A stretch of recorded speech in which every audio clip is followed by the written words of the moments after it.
Ini kesyirikan yang harus diingatkan.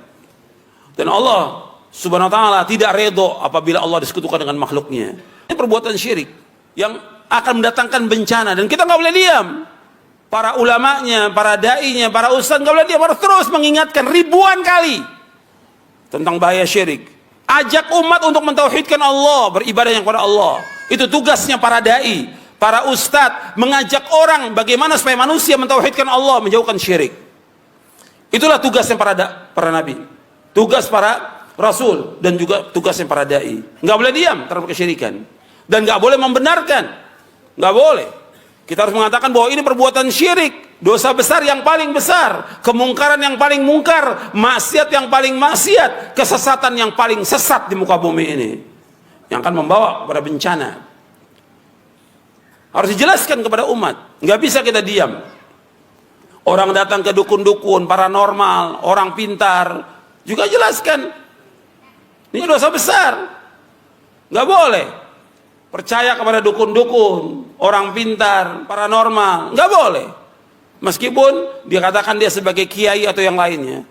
Bahwa orang yang datang ke dukun nggak akan diterima sholatnya 40 malam. Man ata arrafan fasal syai'in lam tuqbalau salatun arba'ina lailah. Barang siapa yang datang ke dukun, orang pintar, tukang ramal, dia nanyakan sesuatu, nggak akan diterima sholatnya 40 malam. Hadis sahih riwayat Imam Ahmad dan Muslim. Nggak akan diterima. Dan ini banyak lagi orang percaya kepada jimat-jimat, kepada tangkal-tangkal, susuk, kepada batu-batu tertentu, dan yang lainnya. Ini kesyirikan yang harus diingatkan. Dan Allah Subhanahu wa ta'ala tidak redho apabila Allah disekutukan dengan makhluknya.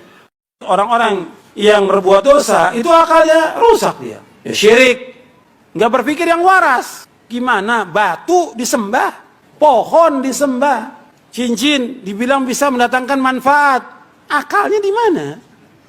Jimat bisa menjaga dia dari malapetaka, ini akalnya nggak waras. Orang udah mati datangi sambil nangis-nangis minta, disebutkan namanya, minta rezeki, minta jabatan, akalnya di mana? Akalnya itu. Makanya kalau kita lihat orang-orang yang berbuat syirik, nggak waras akalnya dia. Ketika dia mau pemilu, nah mulai datang tuh, atau pemilihan partai, atau yang lainnya, atau jabatan, mulai datang tuh, dicari dah kuburan yang paling keramat sama dia, atau yang dikubur penjahat di situ. Kenapa? Untuk jabatan. Akalnya nggak waras. Semua mesti minta kepada siapa? Kepada Allah, yang mendatangkan maslahat, Allah yang menghilangkan musibah dan petaka hanya Allah.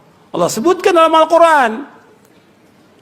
Yang pertama dalam surah Al-An'am ayat 17. Wa yamsaskallahu bidurrin fala kashifa lahu illa hu wa yamsaska bi khairin fa huwa ala kulli syai'in qadir. Apabila Allah menimpakan kesulitan, bahaya, musibah, petaka, fala kashifa lahu illa hu, enggak ada yang bisa menghilangkan bahaya, musibah, petaka kecuali siapa? Allah. Wa yamsaska bi khairin, apabila Allah mengenakan kepada kalian kebaikan, fa huwa ala kulli syai'in qadir, Allah Maha berkuasa atas segala sesuatu. Semuanya Allah yang dapat menghilangkan, gak ada yang lain. Mesti datangnya kepada siapa? Kepada Allah, bukan kepada kuburan. Sampai ada yang ibadah dibawa sesaji supaya urusannya itu beres. Akalnya di mana? Nggak waras akalnya. Coba. Sampai yang sudah punya gelar doktor, insinyur, mau bangun, mesti motong apa? Motong apa? Ayam, apa lagi? Sapi kepalanya ditanam. Apa hubungannya antara kepala dengan bangunan? Akalnya nggak waras. Ini merusak akal, maksiat merusak. Ini perbuatan apa? Syirik, merusak akal.